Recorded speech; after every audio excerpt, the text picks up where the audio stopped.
Eradi nshira wo. Eradi nshira obi biara na onye obi biara kese. Amen. We are not from this world. Ajinifo. Obi oha ose ofiri wiase wemu. Enu nti oya na host se wiase ni. Onhwehwe Kristo Yesu akiri kwan. Bibia oye bia no. On mention Yesu Kristo onsro awurade. The fear of God any shani panimu. Amen pa. Sani pano sa woka awurade asam kira no. Enya ade a ode na adwe kura ebema wo. Sani pano nye bibia ohia Kristo, oye bibia ohia Kristo. Hallelujah. Sani pano efri wiase. Na yena yede yansasi yabose ya Kristofo. Yabefa Kristo ne de. We are not from this world. Amen pa. Ye mfiri wiase wemu. And until so obi to me kasa de nsasi si na bo. Anase omu so obi nso edi bone pa ohu chese. Onfa ruade anya ne bota ya sa nipa no. Jano. Oka ruade asante no na wante ase awde jano life omano. Hallelujah. You go ke great Peter ngoma na say ebinu wa bo mo say. One say wom. Hallelujah. Enti obi biala onfiri wiase wemu no. Ohwehwe ba bia esese okro. Ohwehwe ne bofo no. Hallelujah. Oyine ho firi bone mu. Oyine ho firi wiase nkekaye mu. Because when him say onfiri wiase wemu. Peter ngoma no aka bibi kire ye. Yansamre ye pese ye ko. Na ye ko shua bibi efiri ho. Ye mfiri wiase wemu. Mini adofo o ye bibia toto wa kwan ye wate. Memma obi nso endisivu wo ema wonkodi bone. Memma obi enfa bone bi ana onfa nada meto wa mrade ema wonkodi bone. Hunu se wo mfiri wiase mu wende wo ba firi mu akọ. Wende no wo ba firi wiase mu akọ. Na se wo firi mu kwa da na wo kwa ka kire wo yofo no. Bible akachira yen say twa so nipa wo preko pe na eno achi no atemu ebeba. Hallelujah. Na se etwa se nipa wo preko pe na eno achi atemu obeba de a hunu se atemu obi nso ewo ho. Eni ho kwase ye ho te se wiase. Peter ka se bi hira ye no pese ye ko ho. Ye ko hwe bibi afri. Peter ngoma no ye nko na ye nko hwe bibi afri ho. 1 Peter 2 no ye nko hwe de ye. Amen. 1 Peter 2. Ye be free 9 no. Na ye hwade ye. O hwe top ana headlines na o say Christopher pa ye nokre Israel.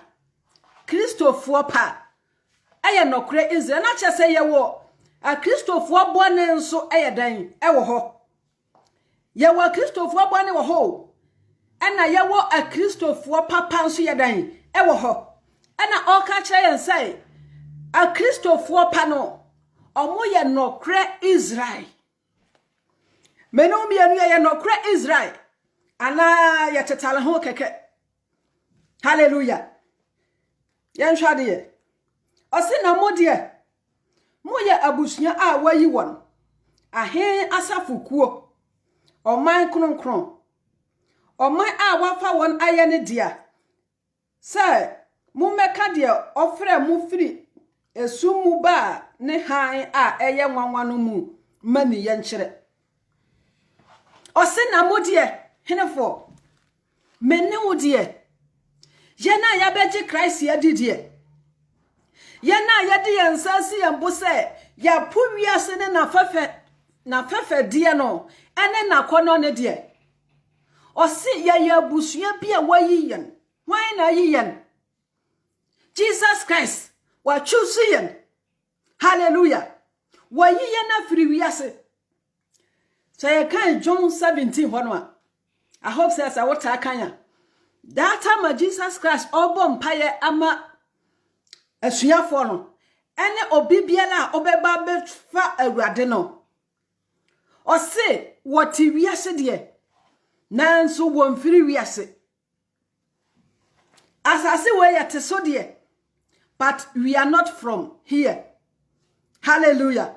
And I can say wayiyen afiri wiase wayiyen afiri emusuamu wayiyen afiri kasahodomu wayiyen afiri wiase wemu adeyen abane doba no ahenie ne mu ede na ose yemeka de ofra yen firi esumu eba ne doba na ahenie ne mu no amani yenhire enu nti se woti wiase anasa woti asase we so na wo se mefiri wiase we mu wo yo Kristo ni na wo toto ho ase e ma bone dia ene da ya Awurade asam etu fo se wo firi wiase we mu na mo dia ofira wo firi esuma eya bone sum esuma eya mumu yesum esuma bone nyina yedin ho no ono Awurade ato no nsa edan afreyen abana hiniye ne mu sayemra meka de ofra yen firi sa asu no mu no amani yen kire oso yo Kristo ni umfiri wiase we mu amani yen ase ya meka nkire no how many people ena waka kire mo hallelujah how many people ena waka sa amani yen no odi a kire mo wo sole ya wo hwehwe adwuma nko a wo sole ya wo hwehwe de obedie nko a wo sole ya wo hwehwe de wiasefo ahwehwe ana sa wo hwehwe osoro ahenie no mu ana sa Awurade atwusu wunti no wo hwehwe na waka na mani ye na kire o se ye mfiri wiase hallelujah ye mfiri wiase Mr. Steven Awurade shiro so abejone Awurade shiro bibiala na onyo bibiala kesepa agilifo mo invite afoforo na yensua biribi hallelujah amen pa o se na modie na chese nipa no enye obia na Awurade ayi no enye obia na Awurade atwusu no afiri wiase we mu ebiri wo ho a wo huru Bible na Awurade asa ne kura ahwiegu omo tiri mu kura ebesan so ba out hallelujah o se na modie Awurade wayiyen afiri wiase afire sumu abane na henie ne mu hallelujah ana woto aso a o se ahen asafukuo wayeyen ahen asafukuo that's mean we are not ordinary person yenya ordinary to say obi a onni ani da so wayeyen ahen asafukuo muma yenhwe ne yepa hallelujah omai kronkron that means omanya oye kronkron omanya efini nkekawa animu omanya onu Awurade no odi ni moja ate ho osi omai kronkron hallelujah osi omai a wafa won ayene de wafa won ayene de wafusu sa omai ne say Christianity ya omai onu Awurade wa chusu se eyene de ehefa na wode wo ho akojone ehefa na wode wo ho akototo a sa oman kronkron no oka ho bi anasa oka bonsam man na ho hallelujah osi oman ya wafa no aye ne de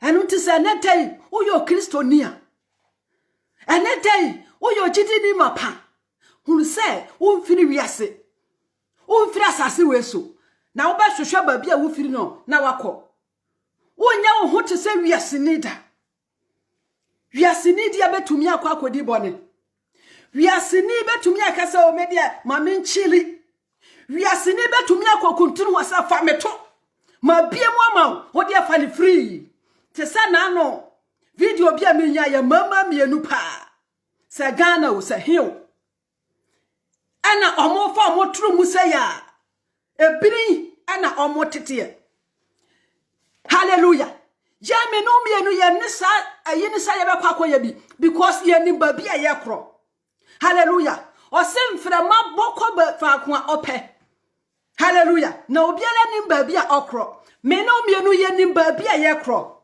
Ye mfiri wiase nti ye nya ye ho te se wiase. Me nua dofo. Se de wo se ye wo niema wo pa kire se wo firi asase we so. Enu nti na wo ye ka awurade asam kire wa stay na wo man no. Enu nti na sa wo tie awurade asam na wo bu afuo no because you are from this world. Hallelujah. But we a Christopher, we are not from this world. So neda be hunu ho say, wo mfiri wiase we mu na ba hwehwe ba bi papa bia enka awurade Yesu beje wo. O se yen die. Wayi yen. Hallelujah. Oman kronkron oman a wafa yen ayane die. Awurade atwu so wafiri wiase a. Adentira wo ma ho so sa mini adofo. Adentira wo ma ho so sa. Sa awurade atwu so wa. Adentira wo so onkwankwa ka asam no nkire obie. Sa awurade atwu so wa. Adenti Unsa Matthew ka kire yen awurade Yesu na no mu asam. Oka bibi kire yen Matthew 5 no. Hallelujah. O se ya na asase so nkine. Sa nkine da yira edan na wode be hye ne nkine. O se wonfa enya hwie biem ji wo hwiegu. Ye ni wiase han o se kura eda be poso no entumi hwinta. Na woto aso kwenkan o se sala na mo nso mu ma mu kanea. Ye kanea enhire ewo nipa nyina ni wankasa nipa no bi. Uhu nipa ku we dia na wo kanea no abright wo ho. Padu kokko hu afoforo nso a na ho aye kusu no. O se ye ma ye kanea enhire wo nipa nyina nim na omo ahu ye ne ye pa no. Na so mo hu ye ne ye pa na ebe hye ye gya wo so no na nimonyam. Ye mfiri wiase. Anu nti mo ma ye nhwehwe ba bia ye firi na ye nko. Ye mfiri wiase. Mo ma ye hunu se Yesu Kristo san abebu atambiem. Ye mfiri wiase. Mo ma ye hunu se ye beyi ye ho afiri wiase fo no mu. Eni kwase ye no mo kokoto abasako mu. Obetumi aka urade asem a kire nipa ne de. But hwe ye say wonko follow no enko di ne bone ne bi. Hwe ye say nipa no ntumi na adawo ema wonko di na chi. Ye mfiri wiase. Ye mfiri wiase. Adenti na menu adofo. Wo mfiri wiase. Adenti na omo ho kwa ma se tan yusu wo. Ene bebesia. Ose me wale me yonko ba. Ede ni. Hallelujah. Ene nipa tumi kasa me wale aboa. Emwa kura nyesa. Emwa kura no. Uhunu sa aboa be ma bi dog be ma na se aponchi be ma ofa ne yonko aponchi be ma. Ye hunu bi. Nanso ene nipa twemu ewa muasu. Ye nim se wiase we eba be side.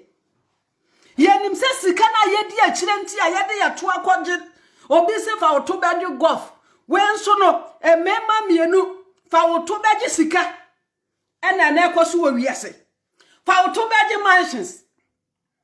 Hallelujah. Ye mfiri wiase agidifo mo ma ye nya ye ho se wiase fo da ye tete asonda mu nanso we nyina nipa ye bi ye kwa asole no nanso behwe omo a emranti omo wo ho no ye bebi omo tum behwe no na emu nyina ye pacha adentira wo deceive yourself. Hallelujah. Mo ma ye nya ye ho te se wiase agirifo Jesus Christ is coming again. Hallelujah. He coming to judge everyone according to his works. And unti mo ma ye nya ye ho se said Jesus Christ ono be ye no se ye ma ya brabo no fata Yesu Kristo asem panonko. Hallelujah. Ye mfiri wiase. Ye nhwa de otoa so okakire. Amen. Amen. O se mu meka de ofra mu firi esumu ba ne han a eye nwanwa no mu amani ye nkyere. Ten no. O se mu a kane no moye oman. O se monye oman na afei moye nyankopom ma. Mo a munya mabrohunu na afei de monya mabrohunu. O se ye na akane no na ye nya oman o. na yenye oman akane no na afei die Jesus Christ na dawro manti ya Nyankopon man Ephesians ho ka bibi se mo akane no na mo ne Nyankopon bi wate asefo asase so hallelujah eno na o kire yen se sa first no na yenya oman but now ya be join Christianity die ya ba be ye Nyankopon man first na ye ne mobrohunu na obi di bone a na ye tumi kum no na obi di bone a hallelujah on to me enya forgiveness but now no de ye nya mobrohunu awurade ehu ye mobo wa chi yen awurade ehu ye mobo wa save yen awurade ehu ye mobo wa yiye na frisa sumtumu ni mu a adentina wo ya ho te so free wiase minia adentina still now wo ya ho te so free wiase sika ni bre o se da ewu afa ene ye nhwe se de sika ema nipa edi bone efa ye nhwe se de sika nti sika kakra wo pe edi ato aduane edi nti unza wa ye otrofo sika kakra wo pe edi aso biribi su nti no wa ye kromfo force o nka no kre moma ye hunu se ye mfiri wiase wate hallelujah o se first na ye ni mobrohu ba se no ye nya mobrohunu ya nhwede o sanso aka akire yen 11 no o se munsi obonsan kwan munsi obonsam ana obonefo no kwan yensi obonefo no kwan ya nhwede o se adofo mintumufo se ahoho ne amanfrafo se munye mu ho mfiri honam akono a ene okra akono ho adofo no o advice ya say holiness hallelujah o se ahoho ne amanfrafo se yenye ya ho mfiri honam akono a one okra no kono usa waka kire ye mfiri wiase enti osanso asisudua se otu yamfo se ahoho ene amanfrafo menomienu ya yawe ye na yetutu kwanya bedi obi manso se ye japade papa bia ye nya ne wokurom ha o because me mfiri UK me tu kwan ena me ba ha also the same thing ena watu kwanya ko ba bia wo mfiri sa kuro no so na wo hwehwe wo japade na se wo si wo da bia wo besi ni ha enu ti se wo si da ya na wo ye wo japade bia ba bia wo firi e wo Ghana ena obekwa akoye ne wo enu ti ye na ye Kristofo aya beji Kristo Yesu adi no otu yamfo se ahoho ene amanfrafo se yenyi ye ho mfiri honam akono de honam no eje hallelujah honam akono honam no kondo wei enu ti kwa mboni bia obefa so ade be ma no de be ma no honam no se mihia ka honam no se me pese mihia wei ade no eni ho enso kwa bia kwa mboni bia so a obenya ma honam no na obefa so honam no se me ko me ntumi ntena enu ti ko na kwotwe mpena na wudi so honam akono no adedalo o se yenyi ye ho emfiri mu adentia because o se honam ne kondoti ya honhom ena honhom so ne kondoti ya honam o se saa ne ya mamienu no enya dai enhia honam no atwewo ena honhom ne so atwewo honhom no apenkwa ma wo honhom no pese wo hwehwe honhom mu de be ma wo dankwa ena honam no so se no de be ma honam no aye nobe ono na de akire otwewo akosayye mu amen pa enu ti na otumi no bienu fo se ye mfiri ha ye ye ho emfiri honam akono a one okra no ekono ho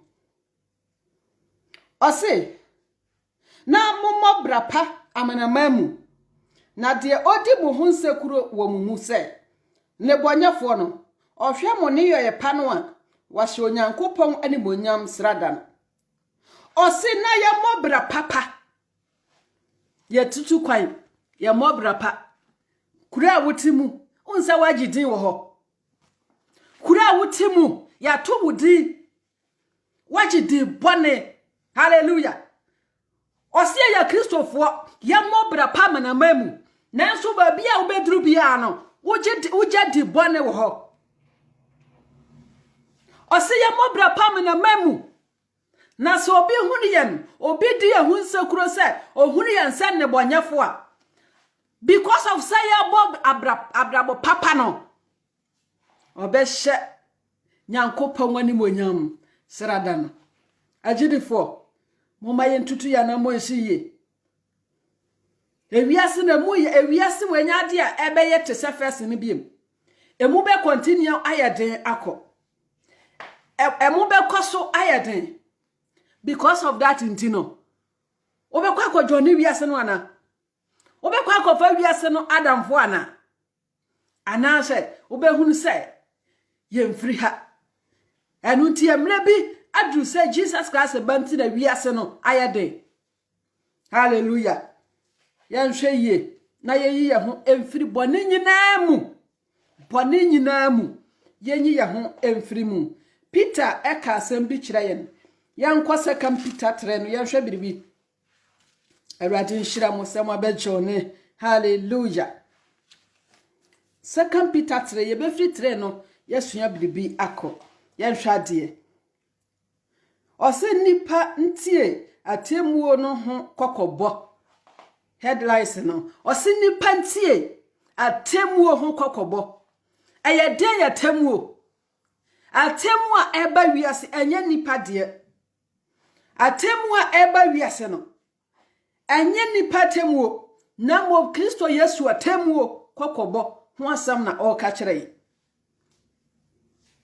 ose muhunu ye kan se na a ebedi akire no mu feudifo a wodi won ala won akono akire de feudie beba abeka se ne ba no bohye no wo he yate ase ose muhunu we se na a ebedi akire no mu no ebenum beba mo de feudie beba na omoba di omobeba beka no se Yesu Kristo kura ba osi obeba na kura no bohye a wo hye no ehe na owo Yesu Kristo si obeba yi obeba nkadadade omai obeba oti awi aboso na oba nka waba se tortis ya chikura na oti a enka waduru ha osisa na binom omodi fewudie ebeba hallelujah yen hwade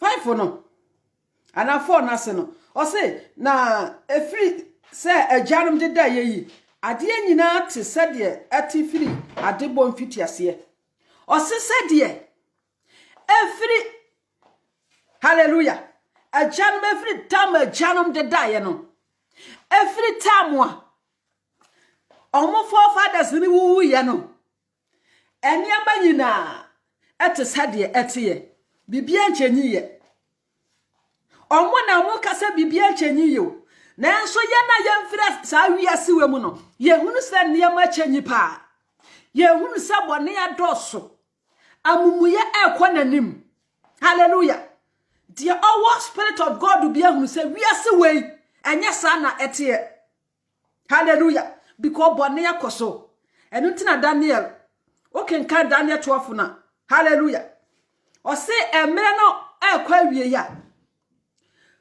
bone bekoso aye mo hallelujah bone bekoso mo pa na wona wodi bone no kro mo ntiase o dwemma e madwemma na henefo wona gospel oti omumu wona wosuro Kristo wona wati wo ho afiri ewiase no mu no a omuhunu se no eniema bi koso enye papa we kire se Yesu Kristo eba sa nipa no ana omuhunu se na mo wona wodi bone ne de omuhunu enu tina oka kire ye se sa feudifo no ombeba bekasa efiri se janu de da ye oh me yakura na ya ka say Jesus Christ be ba wi ase be say nanso bibia te se de tie ye hunu se da bia ekoso ye te ne ya somu na ye kristoni a uti omo na ukodwone omo ana oni omo ye oni omo nyina adwen no eye the same anase wo hunu se no ene ma nyina ntesa na bone ekoso enu ti na wo kan Matthew 24:15 na osese mo hunu achiwade a ebo man ne se agina kronkro bia ho a di o kan no onti ase ye hunu se achiwade na ekoso achiwade na ekoso achiwade ebo man ne bi ne turumu no a na no nkomo pese nkomo gitomu a akoye bibia wo hoyi achiwade ebo man ne bi egusu eweke abusu samka hallelujah yan shade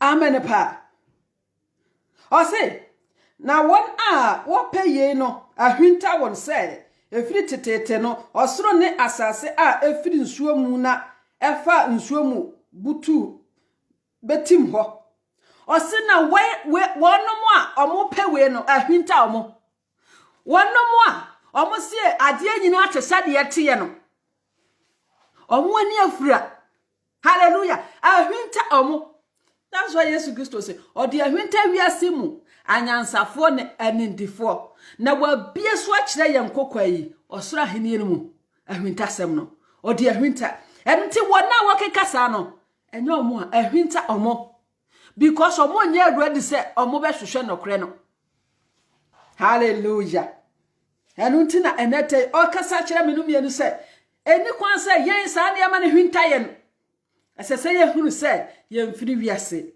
eni ama nyina nte say dia etie bone koso papa eni pa say ene say ye di nipa to ho di sika to ho a ye betwu su sika no agya nipa wo ho say ye di sika eto ho na ye di nipa to ho a na ye kase koyi ba ko a nipa be yi sika agya nipa na so ye Jesus Christ wele free na nimonyam mu oja na nimonyam no ho eba asase so because of nipanti because of me and you unti hallelujah oja na hinie kase no ho ebe fa akwate bia to ne ho so amen pa because of enipa o oba beje yen nanso na wo di sika to ho na wo di nipa eto ho a omo bechu su sika no eja nipa ho because nipa se ohia sika ohia nipa akra eira de entia Kristo Yesu oba ye no de ye pese ye gya sa nipa no ho ema mo koso yira na ya fa sika eye wiase sika entumi mankwa nipa be yi sika eja nipa ho ye nto aso na ye hwade ameno o se efiri tetete no osoro ne asase a efiri nsuo mu na efa nsuo mu butu ho beto ho ana betim ho nyankopo asem so na ewo ho hallelujah efiri tetete osoro ne okenka Genesis 1 no a onyankopo bo osoro ne asase no osina asase so yesakasaka na ensuo ewo ho ena asase no enti awurade nyankopɔ na eka sɛ ensuo ne nkɔtɔ ha ena ekɔtɔ ho ɔma entremu yɛ dai ɛbaaye eno na ɔka kyerɛ me no mienu sɛ asase aba bɛtɔ ho no efri ensuo mu na ɛbɛtɔ ho ena nyankopɔ wasɛ de nyankopɔ nka sɛ enye ena eyeye hallelujah yanhwew hallelujah ose won so ala na enam na nsuo yiri wiase a ewo bere no so no ma no seye won so ana enam ama ensuo ebe yiri wiase a na ewo ho ayede wiase a ye hwe no watam no a ye hwe satam no a ensuo ba be yiri efa satam nipa na no mo wiase no sa nipa no omo ye fewdifo no sa nipa no omo nsuro nyankopɔ no sa nipa no enedai omo da so wo ho no omo challenge Nyankopon omo ye achiwade no enam omo so ama ensuo ba bejiri satam no efa sa wiase satam no mu. Hallelujah. Awurade nhyira mo nyina. Amen. Yanto aswe. Ase na osoro ne asase a ewo hoyi wode nasam no ala akora na wode asie ama oja ama atemuo ni nipa amuyefo se yeda. Osoro ni asase a yehuni. Osoro ni asase a ewo hoyi. Ose ode nasam no na ekora ye. Na ode asie ama oja. Yehunu se Jesus Christ se onfa ensuo mom emese wiase. Na mom oja. Eno ode beba be se wiase. Ose ode asie ama oja. Hallelujah. Ama atemuo ne nipa amumuyefo se yeda. Wona woye amumuyede. Wona woye ade aye chiwade. Hallelujah. Wona wotumi ya ade a ema Nyankopon abufuo ba no. Ose wode asie ama sa nipa amumuyefo se yeda. Sa nipa amumuyefo se yeda no. Enche bia o. Ewurade be se won. Hallelujah. Ama Satan ya yusuyen. Ana ya ma ya ho kwan. Ama Jesus ayusuyen. Ana ya pese ye koka amumuyefo se yeda no ho. Efiri eneta ya yete asie. Efiri eneta ya mojadi ye muafusani ana mo ben na yetuo. Abrabo pa ben na yebo. Yede ye honam no ama ewiase. Yede ama adwamamo ewi. Hallelujah. Yede ye honam no ama Satan se onyusuo.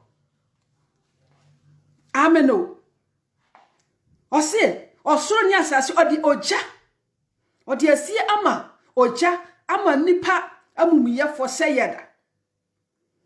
Ohwe 8 no a ose Kristo da no. Kristo da no. Obi se Jesus Christ kra omba biem. Obi nso se wiase we ensei. Obi nso se o Awurade Nyankopon se de ne do edoso yi. Obeye danya bese wiase we. Ye betena asase we so. Yenti ebirbi. Ose Kristo da no. Se wonte panya enedai. Ose Kristo da no. Na chese eda bi wo ha. Ebeba ebeye Kristo da. Hallelujah. Ose na adofo. Moma ade ba ku yi hwintamu. Sada kro ye Awurade se mfinhia apem. Na mfinhia apem ye no sada kro. Ye ma ade ba ku yi ehwintayen. Yama ade ba kuji ehwintayen.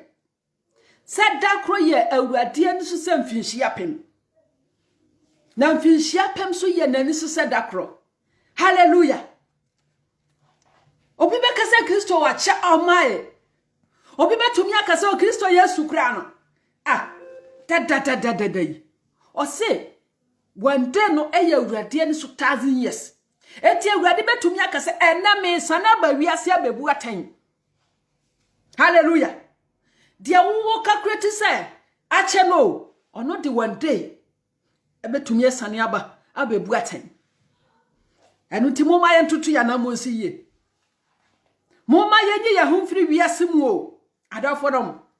Ye kasase ya one day ebeye te se sini no. Hallelujah. Enen nipa nsuro bone. Nipa ensuro Nyankopon.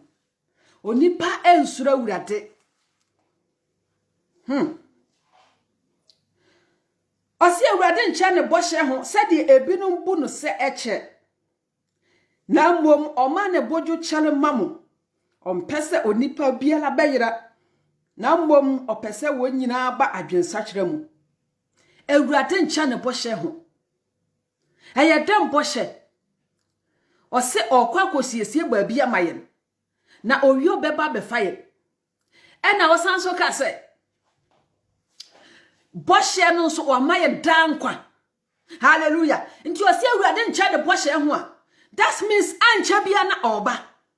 That means as I say, ya preparation atwa no na de bia no obetumi esane abasase weso. That's what say awurade ncha ne bɔhye ho. Said ye ebinom etenke say dada dai. Awurade beba nka waba no. Oncha ne bɔhye ho na mmom opese nipa sachira na adwe. Ompese nipa biala beira. Enu nti na boni bebre ba wudie na awurade nyanku no. Menka say wani na atie. Enu nti na boni bebre be abortions akese. Hallelujah. Kronobo akese ukitatuo every day. Okọ kronobo. Menka say wani na atie o. Ana duro bi akọ so na escape. No. Awurade pese wo sachira wadwe. Enu nti ena onku wo. Osi oncha ne bɔhye ho sɛ de ebinom che. Hallelujah. Na mom opese obia la beden. Ebeda Evangelist Mary Awurade nhyira mo. Awurade nhyira obi biara wa be jone. Hallelujah. Yanto aso. Taino. Hallelujah. Ose na Awurade da no beba sɛ de owifo ba. Emu na osoro di kukuruduru betwam akro na ewiemu mfiti asede behye na asase ne emu nyuma behye. Hallelujah. Osi Awurade da no be dan abeba se de anro baba wo fie ho no oba ontwrele tabi amawo onfre wo number no se mama yesu masi ye ba wo fie. Awurade da no oba ye surprise. Awurade da no o kire se ebefu nipa mu. That's why Matthew 24 can say ebe te se anyinam. Enipa edidi nom. Ebinom ebo parties yakese no. Ebi nso ase ne body mu a odi bone no mo no. Suddenly ena yebehu se Awurade yaba. Hallelujah. Osi obeba te se kromfo owifo eba. Hallelujah. Se enomu na osoro de kukuruduru betwam akro na ewiem mfiti asede ebehye de wo wiem ho no a abrofo no kura tumi ka se ye de ade bia akɔhwinta soro ho se Jesus Christ ba ye beto abono no omoni amani nyina ebehye. Hallelujah. Ewiem mfiti asede nyina abedan ebehye. Ameno. Osina asase ne emunyuma behye. Asase wo ya ye pere the everyday no. Asase nti obetumi twetwo akum ne yonko. Osi asase de emunyuma behye. That means ade biara wo asase we so. Eni nyuma e wo so nyina no e behye. Ade nti na ye ku ye ho sa. Ade nti na ye ha ye ho sa. Ye nim sa betwam akwana. Osi enti se yenum nyina behye a ana behye a nipa ben na esese moyo wo abrabo kronkron na nyamso mpamu obisaye saniema yabobosu asase na emunyiwa behye ewiem mfiti asede nso the same thing dia obisaye se na enie abrabo pa ben kura na esese yebo. Hallelujah. Ewo nyamso mpamu esese yebo abrabo kronkron. Esese ye nante se de Kristo pe. Esese omuhu ye nte se no kre a Kristofo. Hallelujah. Amen pa. Se yenum nyina behia. Wenum nyina be se de ye kwa adwuma kridikrada ahwehwe ye. Di obi tumi kotu adurokum ne yonku ye. Di abehia se ye o. Obi tumi ekwaji aduro di kohye obi marketplace said your beya ne nai be hono yasi jepim obi tumi kotu aduro aka se o mami nko asumasi amfiri ho na memfa na japade really osisa ne amani na behye na se yenum nyina ebehye asaya abrabo papai na esese yebo ewo nyam sompa mu odi bibiri esoso ye nhwade. Ameno. Hallelujah. Osi se motwen na moma Awurade dano Nyankopon dano ba yentem. Se ye twen na moma Nyankopon dano ba yentem. eno mu na osoro beso oja ahye na ewiem mfitiasede anane ahye eno mu ena osoro beso oja ahye na ewiem mfitiasede ebe nane ahye Jesus Christ unsa mekasa na maka Matthew 24 hono osese obeba ensoro mampo betutu okay can Revelation so the same thing ensoro ma betu firi soro abegu asase weso osoro wei ebedwane afiri ho ose obebobo hallelujah asase nso be na nte se nkum ono no obi de bo onwom se wugina bia wo he o se wunim Yesu a wugina bia wo he se wunim Kristo na se wenim mina be hia se wunim Kristo na se sane ama we nyina ebe hia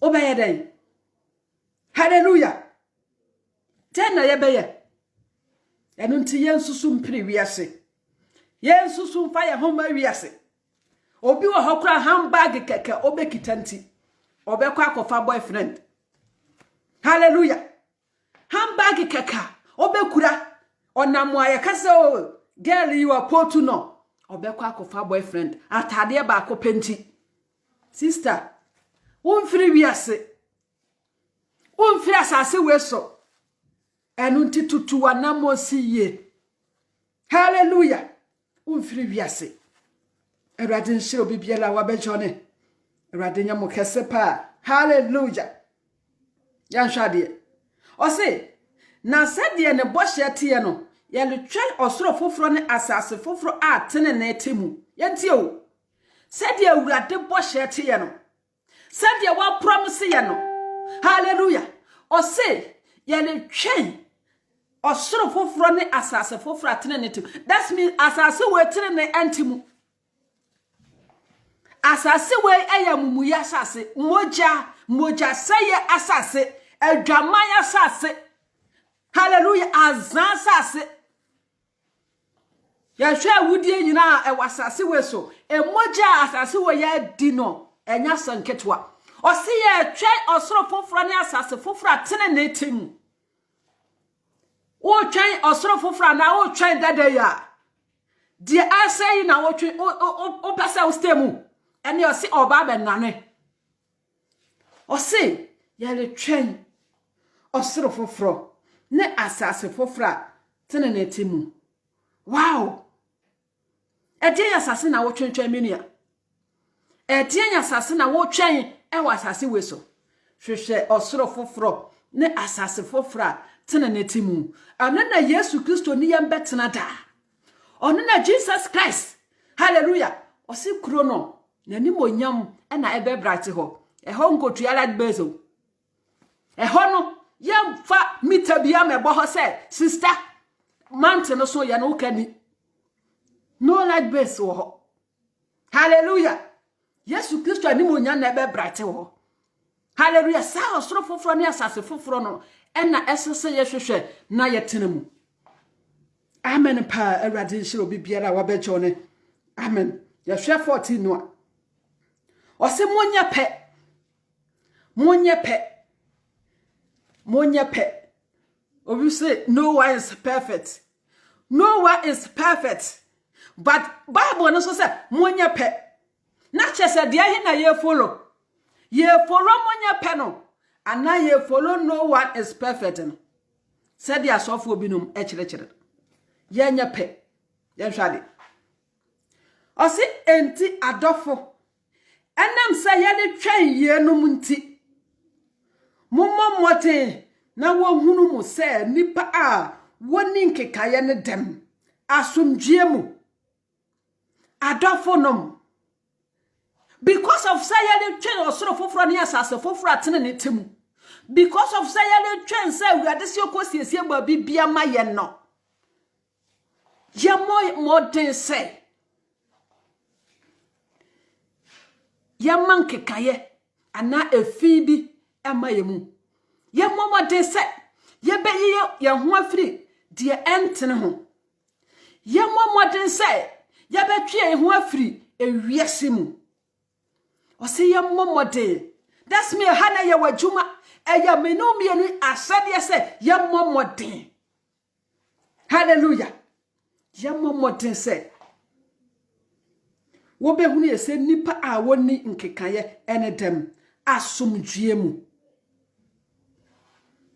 ose na mumu yen awurade abodwokyele no se nkwagie sede ye nua dofo Paul nso de ne nyansa a wode ama no twere no mo no yemu ye na awurade Yesu Kristo dan se nkwagie ode nkwagie na Abraham ni arofo na wona woya mumu ye de ne de ose obetua wonka ode won begu ogya mu eno nti yemu ye na awurade Yesu Kristo ban se nkwagie dankwa ode Abraham hallelujah enetai mimi adofo ehe na wugina wiase ana wugina Kristo mu hunu se wo mfiri wiase eno ti yade ye nyina no yenye te sede Kristo tiye mu yenye te sede Yesu Kristo tiye mu se ho no tiye mu a Kristo na etiye mu that's why say Nyankopon ye honhom eye de honhom enye honhom fi na mo be honhom kronkron no hallelujah ye mo ye homoden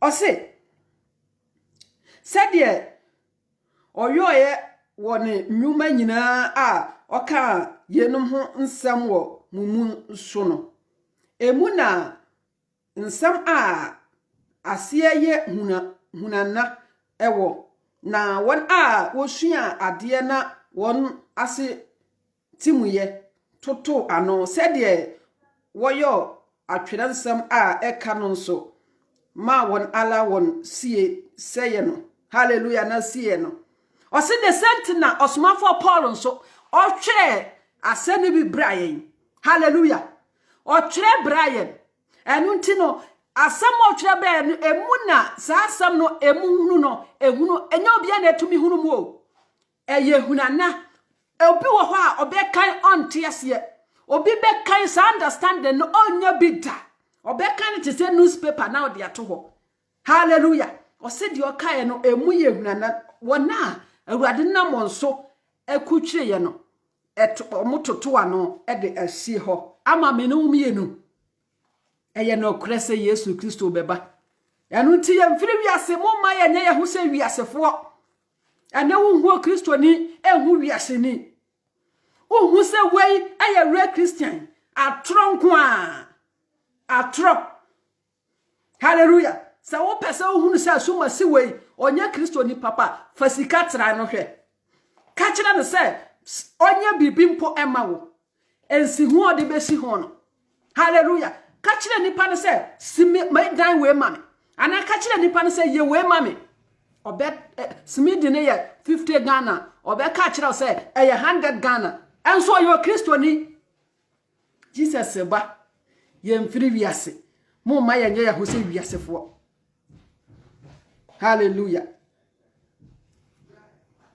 yanto aso na hwade amen pa yanto aso 17 no na yenhwede osanso aka kire 17 no hallelujah ose kokobo ne afutuo kokobo ene afutuo ose enti adofo anam se munim dadanti monhwe mo ho yie na wamfa amumuyefo na dansam no amfa mo ankobi na monfiri mo ala mutim yanomu anhwe ase hallelujah ose adofo nom yenim dadanti yanhwe yie na yama ebinum amfa won na da no te se na ye dada amanfo yo ene ye tumi dada obi nipa no nanko wo Kristo mu pa nanso obi adada no ene oni Kristo mu nipa no nanko yo Kristo nipa nanso obi na danti ene Kristo ba one enkwaje ena oche yamfo se jan die ye ma obi emedada yen omo mfa mo nada no emetwe enko timu a ya timu Kristo mu no asesa ya continue na ya timu eni kwan sa ya ma obi ayadan etata ye no hallelujah ya nhade amen pa ose na munyini yan awurade ne agenkwa Yesu Kristo adom ne nimdie mu na yenyini yan awurade Yesu Kristo adom ene nimdie mu yenyini wo mu kwan benso na befa so atumi yenyini wo mu asam no ene betumi abuild ye asam no se ye besua de ye adwuma se be ma asam no atena ye mu a ye betumi yenyini wo mu yenyini ewo mu hallelujah hallelujah ose na munyini ya na awurade ne agenkwa Yesu Kristo adom ne nimdie mu ono na animonyam nka no sesei ne da amen yenyini ya na awurade Yesu Kristo na agenkwa hallelujah agenkwa mensi so ose na munyini ya na awurade ne agenkwa Yesu Kristo adom ne nimdie mu ono ena tumi ewane dada hallelujah ana animonyam ewane dada moma yenyini wo Kristo mu se yetumi nyini wo mu obi antumi na ataye no se yenyini wo Kristo mu a na brabasam biara ni ho betumi atwe no se yanda so ye baby dia every day obi be obe kreti bibia be ka kire yen na ye sheki na ye hopopo hallelujah abra na Kristo asam so enim sa enu to se yenyini awone mu ene tai moma yenyini esan say Yesu Kristo obesan ya bebu aten oba bebu aten obefa ne ma hallelujah obebu aten enu ti yenyini wo Kristo Yesu ne ye na agenkwan enkwaje no mu hallelujah enche bia na obefa ne ma na wona wonya ne ma ne de obeto won agu yanhwe nso pa hallelujah yanhwe ade Erade nshira gidifo my brother Solomon Kodua erade nye okese pa my brother Fofie Kunsin erade nshira mo papa pa hallelujah my sister Janet erade nshira mo nyina asamo abejone erade nya mo kese amen pa yemfiri wiase enu ntimo ma yenye ye ho te se wiase hallelujah yanhwade efiri yanko Timothy ne yanhwe biribi emfiri ho hallelujah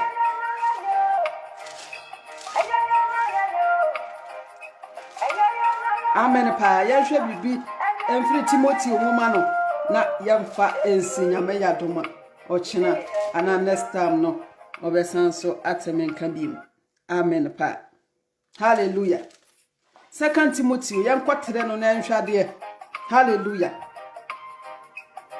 amen ose amani hunu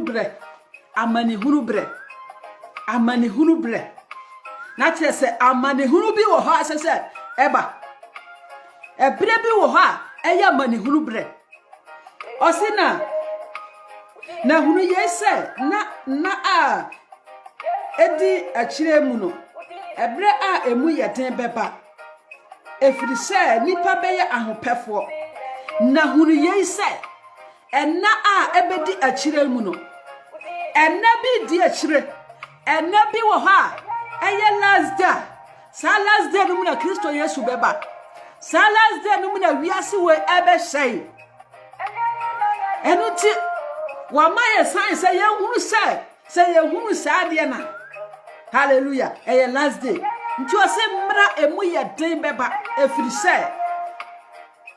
se nipa beye ahopefo hallelujah nipa beye ahopefo nipa be pe ne ho sa enso no ubiza na se apokura enso otumi togum amen pa nipa be pe ne ho sa enso no yanhwade osi sika pefo nipa be pesika nipa be disika chisa na ode awu nipa be fo na adwe nyina ode be focus sika sika enu nti no se o twa di party kura on fa ho enana me hwa ade bi wo adom FM adom TV osesan enkura nkete a obi de yede mponche ene nantwie ana yede emmoa ede ye abomu hallelujah yede tonton ye nua no nipa no se dabi medie enkura nketewa na meku omo na machi omo de aye me restaurant hallelujah ena na omu yin adom ho ye hunu se emra edi akire nie ye hunu se enche bia na Kristo eba ye hunu se amumuye hallelujah ekosto ni nyina Yesu Kristo beba enu ti Satan eje na juma hallelujah yenhwa de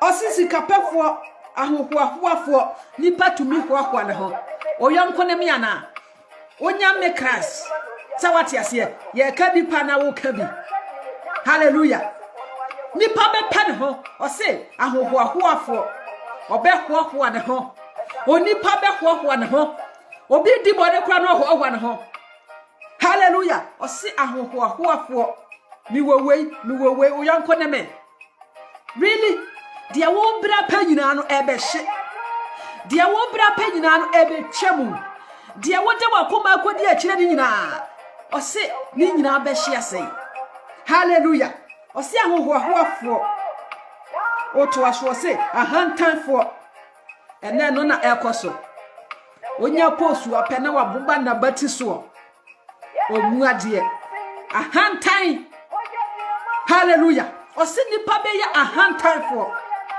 Yehusa ne amani nyina enya bibia o ye wo enta no mu amen o ose abususam obi tumi kansam bi fa ye na wurade ho kra wote kra na wo yam hyew ose abususam kafo abususam ayete na ebre so ene nipa tumi transa prane se nipa kura doso dodo enu ntina se population no ye katibiso ye tumi tibiso hallelujah nipa tumi transa na wa prane se nipa doso really nipa doso na so onyankopon a obo ni wiase no enim se nipa dodo sei ena mo be kwasase no mu enso nipa se nipa doso sawati ase nti omutumi prane na ya keka niema bomu na ya dwiri nipa egu ya pese ya kum nipa hallelujah mumma yani enaho mumma yani entumi enaho hallelujah asan se Jesus Christ obeba osi abusu sam kafo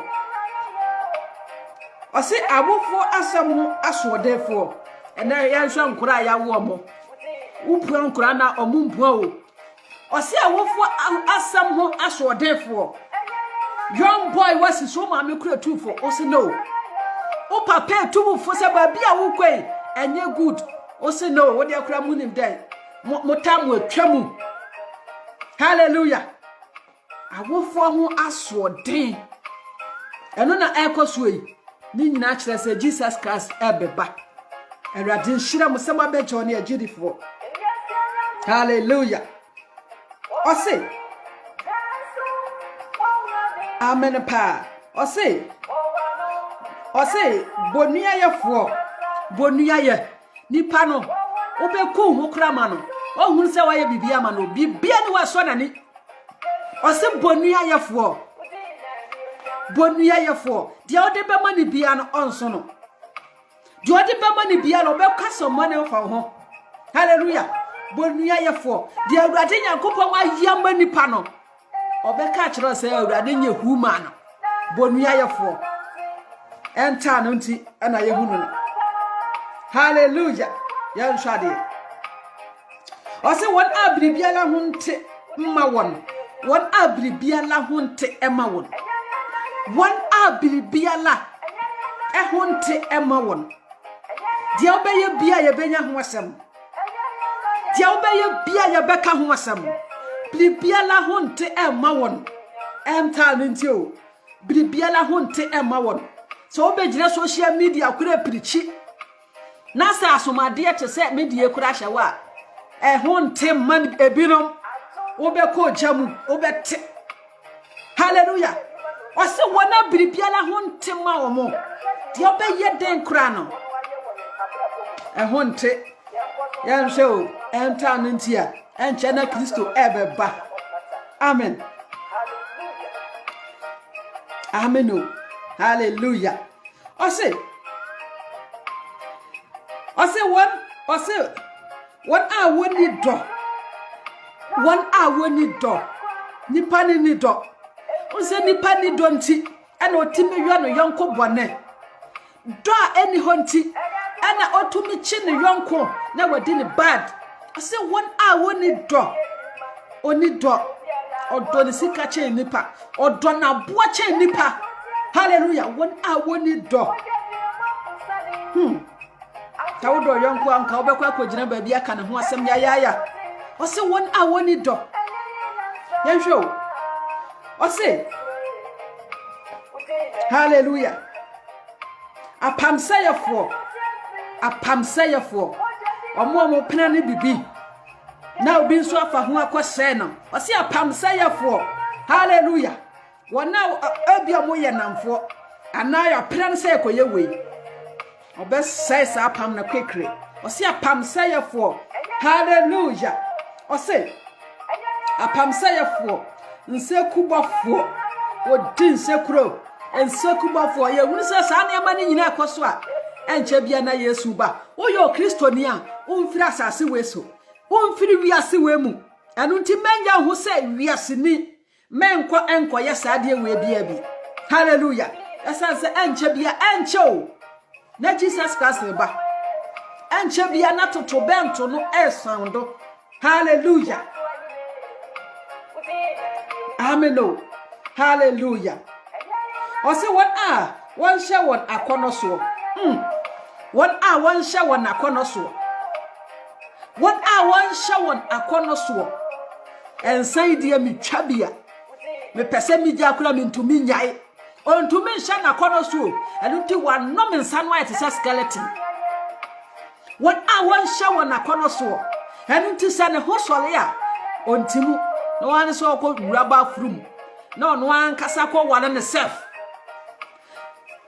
oba nso na wafa kwakumba na ode hyehye ne ho ade awurade abose ye ni no ono nso no ono na ode agwale no ose wona wantumi nhye wona kono so hallelujah ose me pesa aka wei asuma si wobi ne kondo se obenyia saka no kwan bia kwan bone bia la so ose wona wanhye wona kono so hallelujah yanhwe ye na ekoso uyo kristoni a yehu efiri saade manemu hallelujah entesa one day o ye na kristo apie na nimu nyamu ede na wo beka amen yanto aso hallelujah ase one show one akono so one wo ye awremfo one wo ye awremfo one wo ye awremfo hallelujah one hour ya awrem for every day obetwa time papa every day unya so one hour ya awrem for hallelujah ya to so na time no echo hallelujah one hour ya awrem for one hour pe papa one hour pe papa ebiru ho modo papa hallelujah one pepper, that's what Isaiah 5 for no king kanya. If you 20 no econo. Hallelujah. Obi ode ade de no edane you know. Ode you know so edane frim. Hallelujah. O say 1 hour 1 pepper. Obi o no de osiso no. Papa no ompe. Obi di bone na obona baso. Obi di bone na ofo na so. Ene ni company kura beto wafo nipa no so bone. 1 hour 1 pepper. Hallelujah. So oye papa na validate ne de na chese bibiasi ono kura no ye mistake ono kura kwatena se kasa na de kura de ntina makoye papa wi se what yes o se one papa one papa ade pabi ba omo bebo ato agu hallelujah amen pa one papa fata twafo ani ademfo one wo hran one wo do ani gidie sene nyankopon one wo do ani gidie esene nyankopon obi o ha wo de ma yam be pirichi ha yam ye crusade wo ha na wo de yam concert for so emagina the side obe chusu concert na gya nyankopon asem no onko crusade no ase hallelujah obe ko concert no agya nyankopon asem hallelujah wodo anigidie eche nyankopon amen pagirifo sa wunya bra na kwato so hallelujah ose men kan 5 no emfa so na me fama no ensi hallelujah se wokenkan won anim kire nyamsompa nanso wo pa emu ahoden sa nipa yi da na ho firi won ho wokenkan won anim kire oh sister you good oh so for mame papa sofro oh nanso emu ahoden na awurade se ye ni so no o se do me ya di ma hyade no so no ahyade no onni so ohuni pani mu ana pretenders hallelujah so ye Kristo ni nanso ina no attitude obeda na di akire wo no wo yam be hyewo o se sa nipa no dane wo ho efiri wo ho omo mfa wo nko ba bia omo di omo ade bone ni be san wo anu to ni omo kwa wo nya futu papa bia emfiri omo ho anu to se sa nipa na ye dan dane ho efiri wo ho agirifo ye mfiri wiase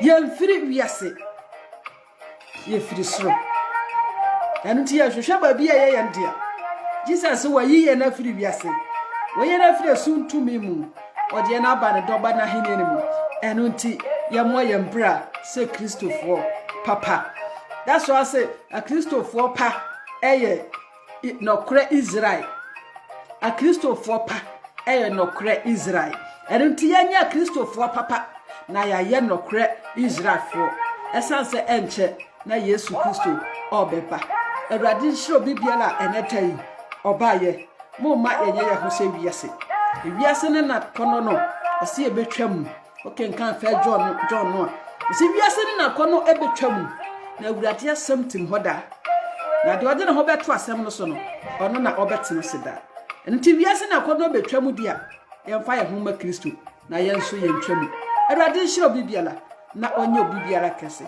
hallelujah ya mompa ya don for da wase enado do wonsam atom ye wama ina hu se ye mfiri wiase ya busua bia wayiyen wayen ahe asafuku oman kronkro oman a wafa yen ayewodie se ye na meka de ofre ye mfiri esomu ba han mu no amani ye nhire ya da wase se wama ye hu se asese ye tutu ya namo esiye na enche bia na wo ba sedan kaudi obi biara na de obaye ana obi biara akire obi ba betie no Awurade se onimu Kristo yehu adi kire no na fa semi so na joma eda wase ewo Jesus Christ di mu amen Awurade nhira mo na onye obi biara kese pa hallelujah Awurade nhira obi biara ba just mele Awurade nhira Mustafa Awurade nhira mo Awurade nhira obi biara hallelujah anyon we bo wia na ye the program no abana wiye Awurade nhira obi biara hallelujah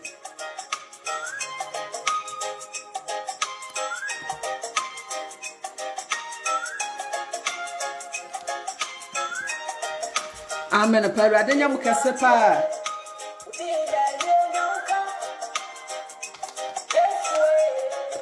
udine ni onyamuka